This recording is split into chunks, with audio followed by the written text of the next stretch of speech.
Brought to you by TechnoSpark 20 series smartphones. भुजबळांचं नाव नाशिकसाठी कुठेतरी पुढे येत होतं, त्यांनी माघार घेतलेली आहे. काय कारण असू शकतं, काय वाटतं? नाही मी सांगितलं नव्हतं मला, मी राजकारणात खऱ्यानंच नाही. राजकारणात नसल्यामुळं कोण उभा राहिला आहे, कोणाला पाडा हे मी सांगितलं नाही समाजाला.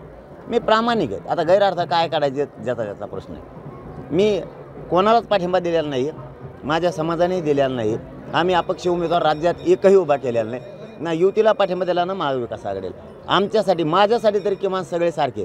पण मात्र एक खरे, समाजाने मताची भीती वाटली पाहिजे म्हणून कोणालाही पाडा, कोणालाही निवडून आणा, पण पाडणाराला असं पाडा त्याच्यात तिथून पुढं 5 पिढ्या तरी उभा राहायला भेटल्या पाहिजे. इतक्या ताकदीनं पाडा, कारण मताची भीती वाटली पाहिजे, एकीची भीती आहे.